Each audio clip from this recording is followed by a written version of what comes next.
Good evening, you're watching Left, Right and Centre. I'm Nidhi Razdan. Tonight, the Centre submits over 600 names to the Supreme Court in the black money probe. But will it really lead anywhere? As political parties continue to trade charges, the question is, will the big fish ever be caught? Well, that's our special focus tonight. After being ordered to do so, the Centre today gave 627 names of people with foreign bank accounts to the Supreme Court, all in a sealed cover. The court did not reveal the names and has asked the special investigation team that it set up to go through them. Interestingly, the SIT chief, Justice M.B. Shah, has said that the list is the same one that was given to his panel by the government in June. The court now wants a status report on the probe by the end of November and has set a March deadline for the initial probe to be completed. While placing the documents before the bench, the Attorney General Mukul Rohatgi said that the details of the account holders are from the year 2006, which was supplied by the French government to the centre in 2011. He said that the data was stolen from HSBC Bank in Geneva that later reached France, from where the government got the information. He also informed the court that some people have accepted that they have accounts in foreign banks and have also paid tax for the same. But joining us now to explain why all of this could actually turn out to be far more complicated and difficult than what it appears to be right now is my colleague Sudhir Ranjan Sen. Sudhir, you've been speaking to your sources here in the government today, in the Enforcement Directorate and so on. What are you hearing? One gets a sense that it's not going to be so easy to trace this money and the real account holders. Well, to begin with, Nidhi, what the understanding that we are getting is that, off that list, it seems that about 150 odd people to 120 odd people have voluntarily come ahead and said, yes, we have accounts and here is the tax.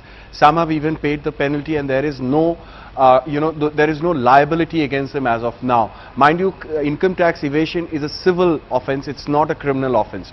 Only in certain cases, as in the case of Mr. Burman, has the income tax launched criminal proceedings saying that he willfully and he deliberately hid the fact that he had an account and that there was money in it.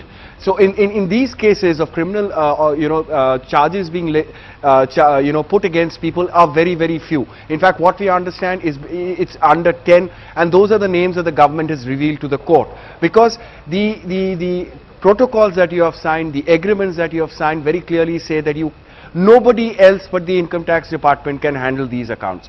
Now, what is happening at the income tax, where the investigations are happening, where the SIT is also going to lean on after this to get to the bottom of it. The income tax department can at the most, or is at the most, being able to send out notices and summons. Mind you, it is very difficult on the basis of stolen documents to carry out raids and searches unless and until the information in the list is also corroborated by something on the ground, which then justifies for more action. In the process, very many people have said that, we don't have any accounts. And the income tax department or government of India cannot go back to the banks and say, please verify because it's a stolen document. I think that's really useful what you've told us, because that explains how complicated and complex this all of this is, and it's very easy to say we'll bring black money back, but it's much more difficult when you look at how it already plays out. Sudhir Ranjan Sen, thanks very much for joining us tonight. Well, the question then is whether we're ever going to know who really has all those hundreds of crores stashed away abroad. The question also is whether our focus is all wrong. Most of the black money that is generated in this country is within India itself. It is not outside India. So are we just looking in the wrong place? Joining us on the program tonight, we have Pinky Anand, the Additional Solicitor General of India, who's also a senior leader of the BJP.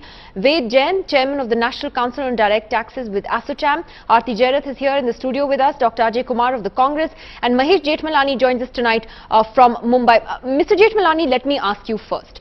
We have this situation today where you now have the SIT chief, Justice Shah, saying on record that the 600 plus names given to the Supreme Court today by the government are the same names that the government gave to us in June, and we're back to square one. I just want to know from you, how have we moved forward today on this story, frankly?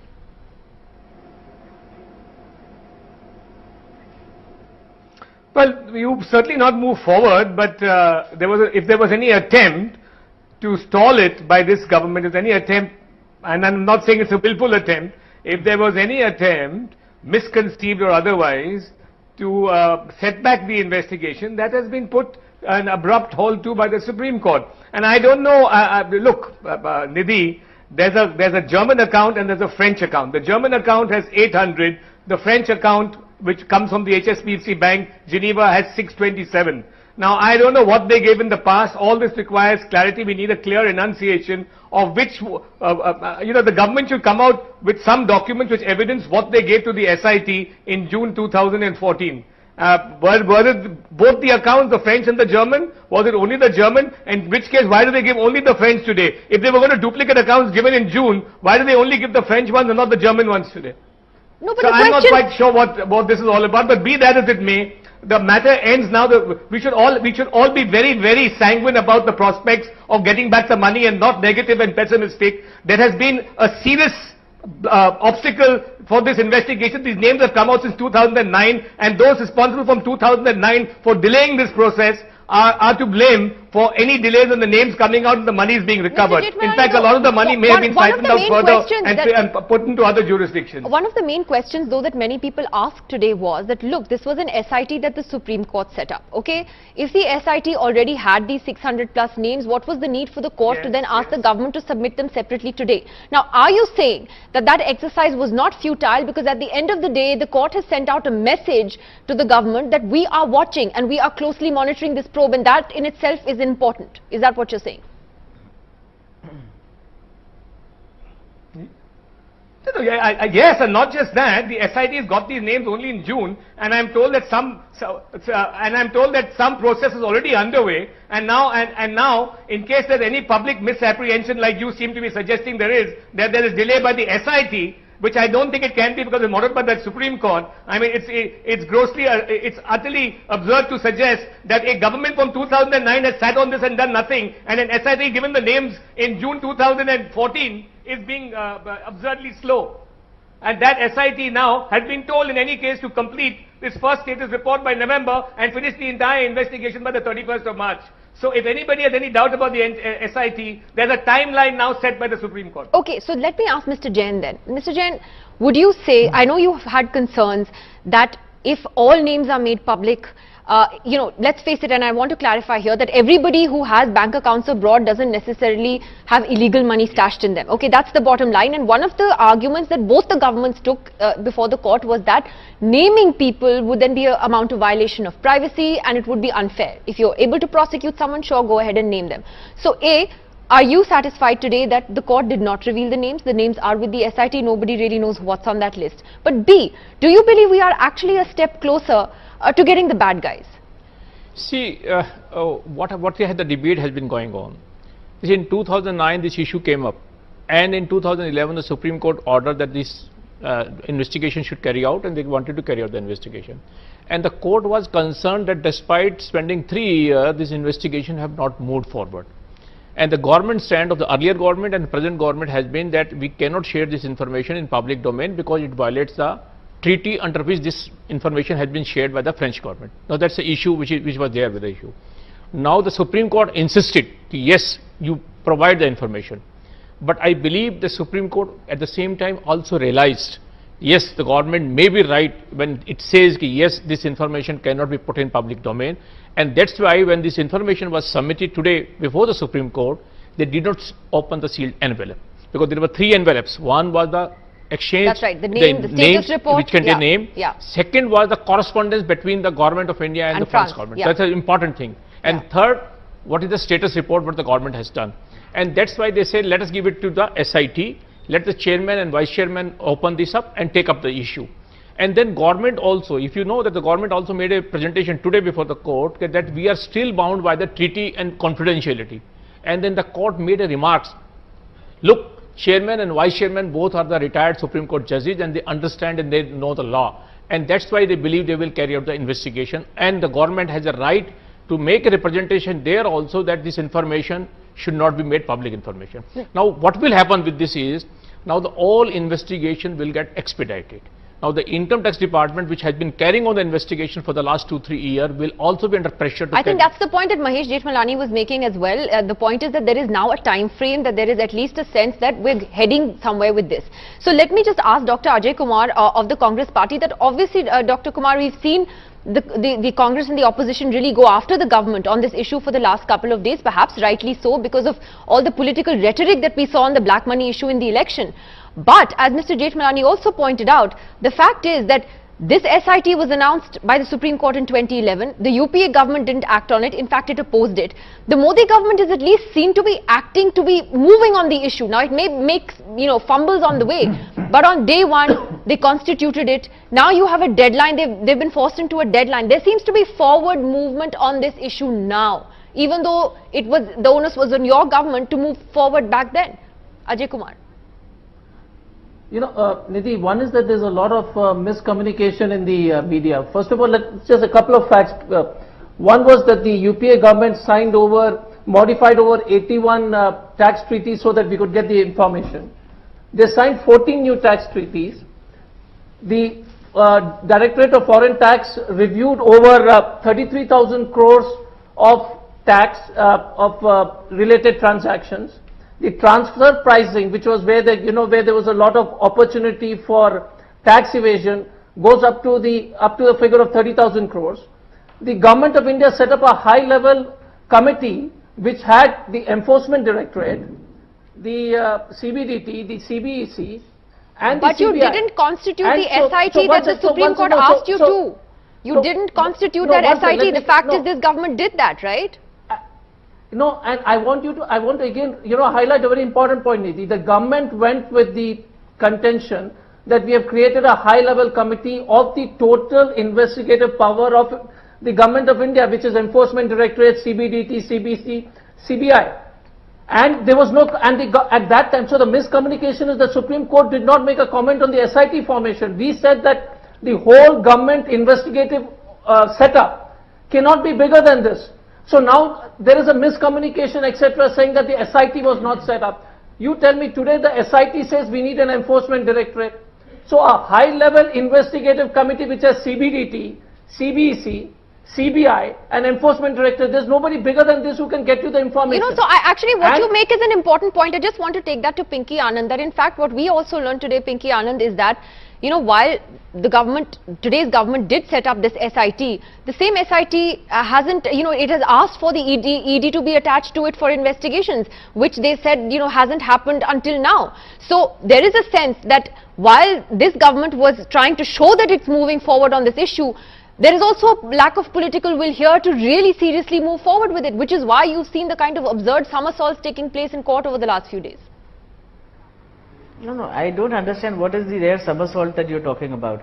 We are talking about an action which has been started and initiated and pushed by the government to bring back black money. Now for that purpose, A, investigation was going on, B, you have had the SIT itself which was formed, C, you've had the investigation being shared with the SIT, D, you've had the names being given to the SIT. What has happened in the last couple of days is the Supreme Court has asked for the names, which names have been also given over, so that there is no issue whatsoever on any kind of keeping back from either the public domain or otherwise. We are bound by the treaty, an international treaty binds us. The government cannot go against the treaty. So ultimately, however, when the Supreme Court directs, we have given it, the same has been kept in sealed cover, which reinforces the whole issue of confidentiality and not leaking it out to the people at large. You are having the SIT now functioning within a certain domain, and I think that's what the whole action is about. Yes, but the point is that your hand was forced on it. At the end of the day, there was a selective leak of some names that were given to the court, of which, frankly, they were those names were a damp squib. You had somebody who'd already paid a penalty for his tax violations. So at the end of the day, what the Supreme Court said yesterday, for instance, in court to the government wasn't exactly a compliment. It accused the government of trying to shield those with illegal accounts, put in a protective umbrella around them. So, in a sense, you got arm twisted into this. Let's get our facts a little straight. The very clear understanding is that the treaty binds you not to disclose the names of people unless and until prosecution has been launched against them and there is a prima facie case which is made out. You can't be indicating names of people in the public domain when tomorrow they may even be found not to be guilty of any offence or guilty of any criminal activity or any black money, supposing the accounts are legitimate. So therefore, the entire process cannot be a knee-jerk one to say there are names of the government should release all of them. Even today the names have not been released. They've been given in a sealed cover, and the court has made it very clear in fact that they will remain in a sealed cover and will only go to the SIT. So except therefore, that I wonder, don't think there is any digression, because you sound exactly like thought. the Congress did. I mean, we've repeated this point for 3 days, that this is the argument that the UPA government made, and BJP BJP was all hammer and tongs at that time, breathing fire and saying, no, release the names. I just want to get Sanjay Hegde, who joins us again this evening, a senior advocate of the Supreme Court. The question that I asked just before you came was, where do we go from here? Mahesh Jethmalani says, look, you have a deadline now, you have dates, you have a timeline, you have a Supreme Court that says, look, we are monitoring this probe now very seriously. Would you say that that is the big takeaway today, or that there are still many question marks on how this is going to go? Well, there are bound to be question marks, but this is a beginning. You have, even if it's a trophy prosecution as it were, that there are about 600 or 700 names. Those names have to be processed. The SIT is asked for teeth in the form of the Enforcement Directorate and the others to assist it. The processing which would otherwise have been left to the Enforcement Directorate and the tax authorities will be monitored by the SIT, which is headed by a former judge of the Supreme Court. So in a sense, what the court has ensured is that it has its own body monitoring the work that the ED and the tax authorities were supposed to have done. So there can be no selectivity. But of course, these accounts actually reflect a fraction of the problem. This is a beginning, but this is not the end of it. And you say a fraction of the problem because you're saying these are not the big fish. We do not know how much money is still left in these accounts today at the end of 2014. You must remember that this data goes to 2006. It goes to 2006. Yeah. In 8 years, I really suspect that there's not much left in there. Yeah, I was going to say, if I had black money parked there once upon a time, I would have moved it out to some island by now. Yeah. But the account statements, if you go through the accounts as to how much money came in at what point of time, if that can be correlated with other evidence, probably you could make out a case in some of those accounts. So let me ask Aarti that, this is a very complex issue clearly, but do you think it's been trapped in this political rhetoric that we've seen over the last few years, where black money became this big election issue, where nobody really understood the nuances of what it's going to take to really get the money back, as it were? Well, and now people are trapped in that rhetoric. Completely. I think the BJP is caught in a trap of its own making, but I'm surprised that the BJP did not understand this. I mean, I'm surprised they did not understand the nuances. It's not that the BJP has never been in government. After all, the BJP was in government, and the issue was raised first by a person no less than L.K. Advani, who was Home Minister in the Vajpayee government. So surely he understood, and Arun Jaitley, who is now the Finance Minister, was also a Law Minister in the Vajpayee government. I mean, they must have understood the nuances of all these things. So, I mean, I could not understand why they decided to drum it up into such a big election issue. You think that was a mistake? Well, I mean, the point is that, look, clearly we have a big problem of black money. And, as I think I said on your show last time, that, our politics is funded by black money. Our elections are funded by black money. So it's a problem that needs to be tackled. But whether this is the way of doing it, whether this is the, whether to make a big issue of these few hundred accounts that are lying abroad, which may be cleaned out by now because these relate to 2006. I mean, we've already had the 3 names that were revealed 2-3 days ago to the Supreme Court. I think 2 of those people have denied holding accounts. No, so you can already see, my colleague Sudhi was reporting, many of these people say they have legitimate accounts, or they've denied that they have accounts, in which case what do you do? So Sanjay Hegde had a point, and I'll come back to Mr. Jethmalani then. Yes. You asked about the politics of black money and black money in foreign accounts. There was an invisible dog whistle out there, because after all there was a question of foreign origins. So there was a foreign origins question which tied in with corruption and foreign money. It all made for a different picture, and the message which was sent out was that everything that is offshore will be brought here and that all of us will benefit. Now that rhetoric, unfortunately, is a case of advertising without an actual product being there. I'll take that back to Pinky Anand. Pinky Anand, when you look back, this is something I've actually asked BJP spokespersons repeatedly over the past couple of days. Did you all raise the pitch too high politically? I'm afraid, Nidhi, I am answering for the government. I am not answering for the BJP. But you have been a party spokesperson during the elections, Pinky Anand. I mean, you've been on this program many times talking about the black money issue. I understand the position you're in today. But do you believe the pitch was raised too high? You're a lawyer as well. You're a good person. I think, Nidhi, I have made my statement to you. Okay, all right, fair enough. I'll take that to Mahesh Jethmalani then. You know, Mahesh Jethmalani, one, the political question. Do you believe that the poll pitch was raised too high on this issue? That's part one of my question. I'll come to part two after you answer it.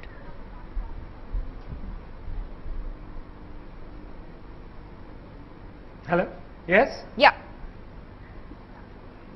Go ahead, Mr. Jethmalani. Do you believe that it was a mistake Sorry, for what the was the BJP? question, My question is, Nidhi? do you believe it was a mistake for the BJP to raise the pitch so high politically on this issue? Because today we're finding things are very different, you know, when reality sinks in. Well, first of all, Nidhi, I don't know what you mean by raise the pitch too high. It was an election issue. It wasn't the most important election issue. There were many other issues which Mr. Modi, who spearheaded the campaign, enunciated. I mean, this argument is completely erroneous and tries to malign an election, manifesto and an election rhetoric unnecessarily. It was an issue that the Congress had been dragging its feet. That's why the government took the investigation out of the Congress government's hands and put it into the SIT.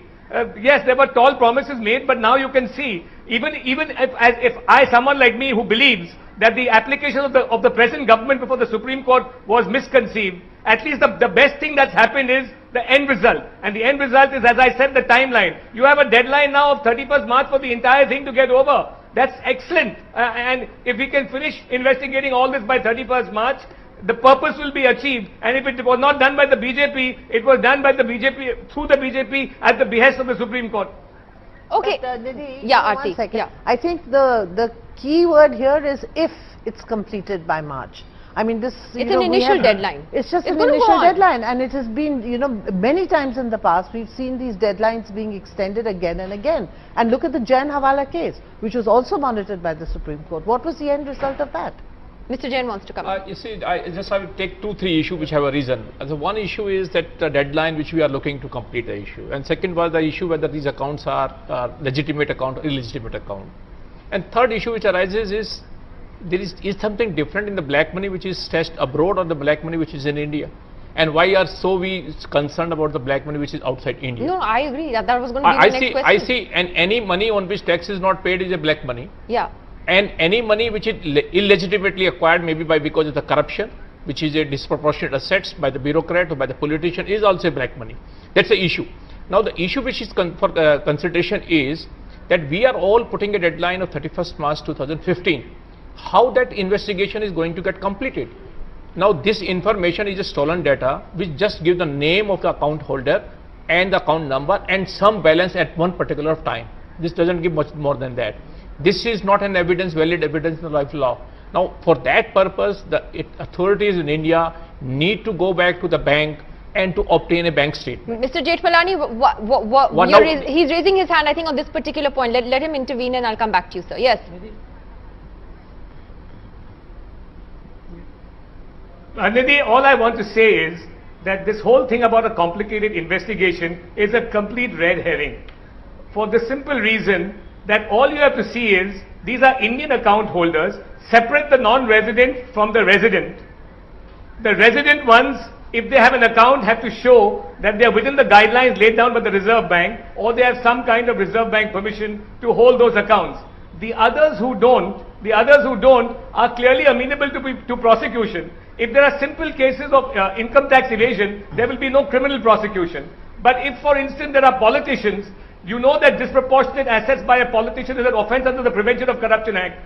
The first thing I would say is, if there are any politicians on those lists, they should all be disclosed. Because A, the public has a right to know about its rulers, ex or present, and also because the law mandates that in the case of politicians, disproportionate assets, the onus is on the politician to prove that those assets are not disproportionate. Mr. Jain disagrees with you. One second, let me get Mr. Jain. Let me clarify the issue. No, let me clarify the issue.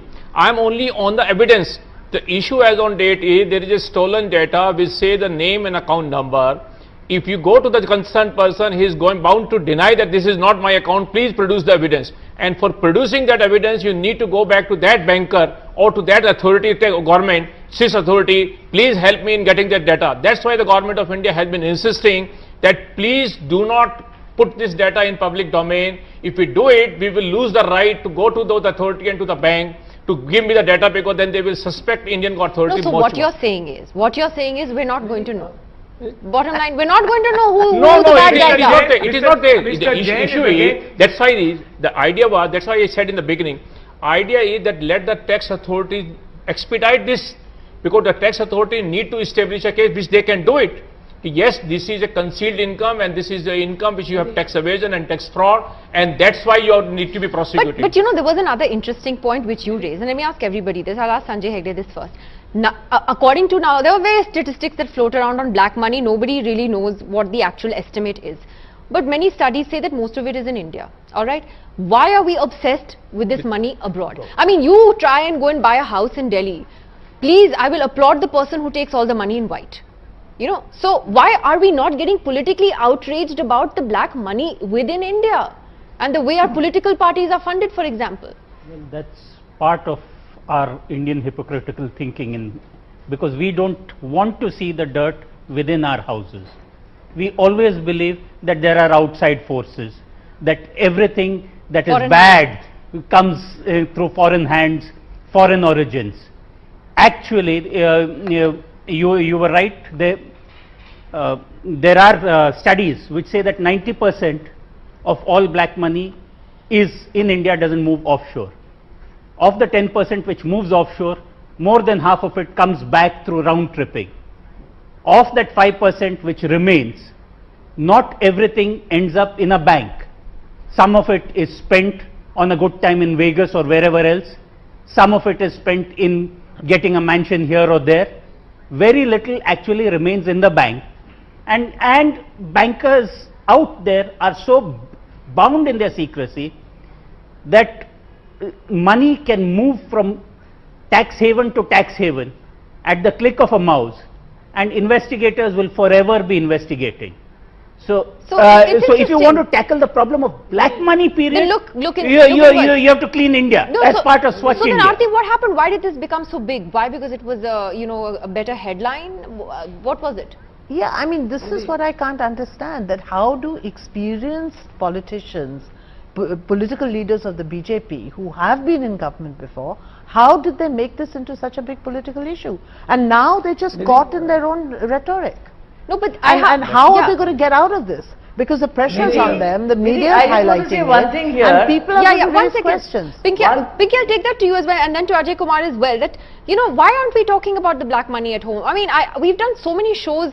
This show has done, for instance, on political parties being reluctant to reveal where they get all their donations from. I mean, these are basic things. You're not cleaning up the real estate sector in this country. Nobody's serious about that. But foreign bank accounts are suddenly the big target. Nidhi, before that, I want it to is ask not you as Pinky if Anand, suddenly the foreign accounts. Yeah, sorry, Pinky Anand. It is not as if foreign or black money abroad. Yeah. The black money abroad is a subject matter of sudden attention, or has been in the last little time. In fact, black money and foreign money abroad has been the subject matter of a lot of concern since the issue was brought up even by Mr. Advani, as you rightly said, and by Mr. Jethmalani, for example, when he filed the petition, the matter came up to the court. These issues have been gaining significance, and the public has been seeing that money which is stashed away, which includes unplanned or untaxed money, money which is corrupt money, money which is used for other kind of anti-national activities, that is being stashed abroad. You have the information coming to you, and you have a source. How many people pay tax in this country? What is it, some 3-4%? Sanjay Hegde? 3% of people pay taxes in India? 3% of people pay taxes in India. Yeah, Of those so that's hypocrisy. of that 3%, Yeah. 2/3 of them just pay marginal tax or file tax returns only for the purpose of getting refunds. The 1/3 that actually pays out of that 3%, that's 1% of the population of India, has a huge tax burden imposed on it. Absolutely, because there's some absurdly low number of people who claim that they make 1 crore and above. I'll take that to Ajay Kumar as well, that the Congress as the principal opposition, and you've been in government, you've not taken the issue of black money seriously at any level. I mean, forget the foreign bank accounts, what about the black money within India? I asked the same question to the BJP. Why is this a political issue? Okay, now I'll answer it in two parts. First is what Mahesh and others have been saying. I think the BJP went consciously, very much like Aarti said, I don't think they were unaware. I think they went consciously to mislead the people in terms of this communication exercise. So it was a good political strategy which was telling a whole bunch of untruths and promising to the country, saying that we'll get 15 lakhs into everybody's account, etc., etc. They knew what they were doing. So it was a huge amount of event management. So I think the fundamental fact is that so much of untruth was told during the political campaign, and that the BJP government saying that we were unaware of or we made a mistake is ridiculous. They had a plan, they knew the data, but they just wanted to mislead the country. Now, coming to the second part, there is a huge requirement to change the laws, right from ability to seize the property, and I agree with you that the challenge is political funding. We can't walk away from that. There is a requirement for all political parties to understand that political funding in elections, real estate, circle prices versus, black versus white, money trail, and it's high time all the political parties pay attention. But what is interesting, I just want to give a small perspective. The Election Commission made a modification saying that the parties can spend any amount of time on their budget during election. The individuals have limit, the parties don't have limit. That has again opened a Pandora's box. So the huge amount of funding goes in at the national level or state level, and earlier it used to be credited to the candidate, now it doesn't. So I think we have gone backwards also. The amount of money being spent in elections, the amount of access to political power through black money is huge. So I think first step is for the Election Commission to limit the spending levels or accounting purposes those are the issues. The point is, Mahesh Jethmalani, those are the issues we need to be talking about. We seem to be all up in arms, everyone is so angry, and all of us, me included, waving our arms about black money in foreign banks, whereas no one's willing to take a serious look at what's going on at home. Like we were just saying, 3% of people pay tax in this country. It's ridiculous. File tax returns. Yeah, file tax returns. Sorry, they may not necessarily pay the tax. But that argument, Nidhi, that argument, Nidhi, which you've just made, is an argument which the holders of black money abroad would love. First of all, it's a very simple solution. We are all agreed upon one thing, that the source of all black money within this country, and most of it goes out and is not in this country, by the way, is political. It's funding of elections and it's bureaucratic and political corruption. That's where it all starts. So we are all for state funding of elections. Let all the parties put their heads together and have a clear program that we have a consensus on this aspect, that in future all elections will be funded by the state. That will be one very strong determinant of eliminating black money from the system. Now let me tell you, there's a fallacy that most of the black money which is circulating exists in this country. Most of the black money is generated in this country, but retained, what is retained in this country is a very small amount. The bulk of it is sent abroad, and it is for this reason. But you are saying the complete opposite of what... If you look at one channel that's already published... The complete opposite of what many others are saying. 1 minute, Nidhi, let me finish. Nidhi, since you have put a little slant on foreign versus black money, let me just try and correct that impression. And why it's so important that what you have enunciated is completely fallacious. Let me tell you that if you look at the account holders, if you look at the money in their accounts in 2006 and 2007, there were 8,000 crores and 10,000 crores and 14,000 crores in those accounts. You can't keep money like that. How do you know that? How does he know? Yeah, I was going to ask that. How do you know that? Nobody has accurate data, frankly. How do you know? How do you know that there was 10,000 crores in those accounts? Because one channel has already published it, and this is now legion, and you will come to know about it. No, but you can quote that to me. I'm only quoting to you what I read. I mean, this is what think tanks are saying. 90% of black money remains in India. I mean, Sanjay. Nobody has denied it. Nobody has denied it. I am saying. I think they all.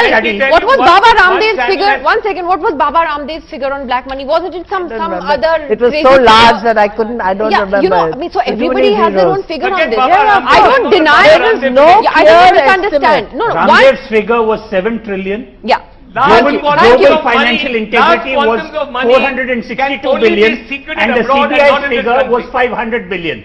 See, the most credible figure seems to be global financial integrity, GFI Washington, which sort of estimated about 462 billion. Yeah. At a previous point of time, the CBI director then Mr. Singh extrapolated the figure and thought it was about 500 billion. There's this tax team, this tax haven team which was analyzing it under Professor Arun Kumar. They seem to come to a figure of opportunity cost, not the actual money. That is about 1.1 trillion. But the black money which is abroad is just less than 10% of all these figures. You know, Nidhi, I think Mr. Jethmalani, you only need to look at the real estate sector in India and, you know, election campaigns. And I think you'll realize that there's far more black money floating around in this country than there is abroad. And you know, it's not my argument that this is black money abroad is not an issue. It is an issue. I think the question is why we don't give the black money within the country the same attention. If you look at the stock market, you will find that the money, you will find a correlation that every time there are elections, the rupee appreciates. Every time there is an election, the money is brought from abroad for elections. Okay, let me just get Mr. Prashant Bhushan, who joins us this evening as well for the last part of this program, because Mr. Bhushan, you've been a key player in all of this. After today's developments, we've heard very different views on this panel tonight about where they see this investigation going. Mr. Jethmalani is optimistic that there's a deadline now and we'll see forward movement. Others on the panel, however, are not so convinced and believe it's very, very complex and complicated. What do you think? Well, if the government has not done any credible investigation for more than 3 years, since which it has had these names, and at the end of more than 3 years they come out with only 3 names against whom they claim that they have established that these are illegal accounts, then it clearly means that if these matters are left to merely the governments, successive governments, then no credible investigation will be done, no names will come out, and therefore we have to now depend largely on this SIT and the Supreme Court to ensure that credible investigations are done and that this information comes out. So, but as I said earlier, if we are serious about stopping the generation, the hoarding and the laundering of this black money or illicit money, we first need to close down the avenues of holding black money or illicit money in India itself. You have legalized participatory notes, which allows anonymous money to be parked and invested in India. You have allowed investments from companies based in tax havens without finding out who the owners and shareholders of those companies are. You have to stop these kind of flows. And secondly, you need to make a law which obliges every Indian citizen to disclose his assets held abroad. And any assets not disclosed will be deemed to be laundered money and liable for confiscation. And then you seriously use the UN Convention Against Corruption to ask all these countries, tax haven countries particularly, to disclose the names of those Indian citizens who have not disclosed their accounts here to the Reserve Bank. Then you will be able to track down some of this money and stop the flow what you're saying, of this Mr. money Bhushan, into India. What you're saying is that until there is an overhaul in our laws, you're not going to see much progress even with an SIT, Supreme Court monitored probe. That's the bottom line. We hope that the SIT is going to recommend these changes, that is stopping these anonymous investment instruments, which is legalizing the hoarding and the investment of illicit money in India itself. We hope that the SIT will also recommend, and then the Supreme Court will force the government to bring these kind of changes in our system, apart from tracking down these few names. So far all the names that have come out have been given out by whistleblowers. The Liechtenstein account, the HSBC account, as well as the ICIJ account. These are all information leaked by whistleblowers, not given by any official government officially. Although Mr. Jain is with us here, the government of India has not got a single name officially. There is a law that exists on this already. You're saying that if people don't disclose their assets abroad, they can be... See, Income Tax Act was amended 2 years back. Now every person who's having any financial assets outside India is duty bound to disclose it in the return of income. and there's a requirement of the law that in case you are holding any financial assets outside India, even to file a return of income, even when you don't have any income. And financial assets include when you have it, when you are an authorized signatory for somebody else also. It need not be your money. So that's a wider amendment which has been made 2 years back. And now every person who is having any financial assets outside India, he is duty bound to but file. But then clearly something is not working. Then it is working. See, this system has been. This is a new measure. Yeah. This is 2012. So we don't know. That's true actually, because these are figures of 2006. There are two parts of the problem. Yeah. One is, how do you go after those who evaded the tax in the past? Those are past transactions. The second part of the problem is, how do you put in place measures which ensure that there is no recurrence of the problem or which minimizes the problem? This is one of the ways. And how do you do that, Mr. Bhushan, without entering into a complicated relationship then with countries, and you already have these double taxation avoidance agreements with some 80 countries. You're planning to sign an agreement with the United States soon. Now these are arguments repeatedly that both governments gave before the court. The court didn't accept them. But then, these are treaties, these are international treaties. There's been some criticism that the court has also encroached upon what, is the government's sovereign turf. So how do you balance this out?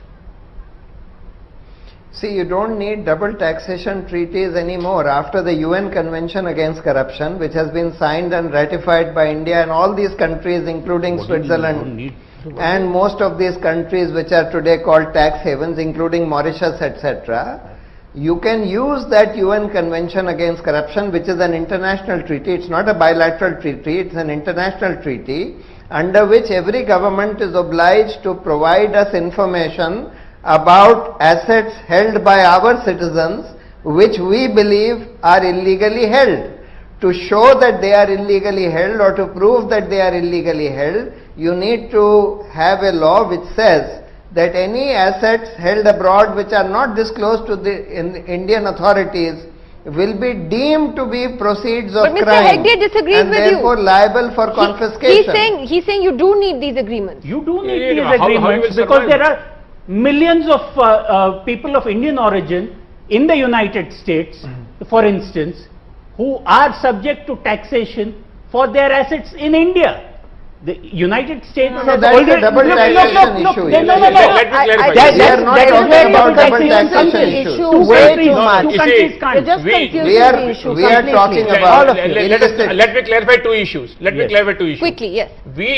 Indians also enter Indian entities, Indian businessmen enters into so many transactions with the foreign entities which otherwise will get taxed in case we do not have the double taxation avoidance agreement. It doesn't mean that to get hold of the 5 or 10% illegitimate account, we do have a taxation and we have an impact on the 95% that you do away with it altogether. One. Okay. Secondly, post 2009, after this 2008 Lehman Brothers issue, G20 countries have been pressing for the amendment in these treaties, whereby they say that this information about the bank account will be automatically shared between one country with another country. That's why the US has now enacted the law which is called the FATCA, Foreign Account Taxation Compliance Act, whereby every financial institution of the other country is supposed to share the information about the US citizens and US green card holder with that USA. Okay, that's so that interesting. USA can get the information. Let me give Aarti the last word on this. Nidhi, I mean, look. Are we going to sit here and 1st April next year discussing the names? Same thing again? No, absolutely. I don't think so. And Nidhi, listen, I'm a lay person. I'm not a chartered accountant. I'm not a lawyer. I'm not a political person. I'm just the arm admi of this country, right? I mean, even though I'm a journalist. So, as far as I'm concerned, what do I see in front of me? What is the picture in front of me? The picture in front of me is that the party which is currently ruling had made an election promise on black money, that they would investigate all the foreign accounts, get the black money back into India within 100 days, 150 days.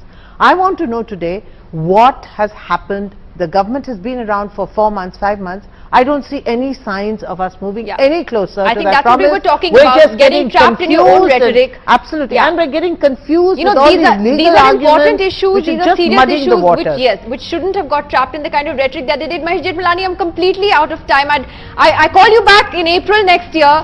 Let us see what happens when the SIT submits its report and whether it actually leads us anywhere. I'm not hedging my bets on this one.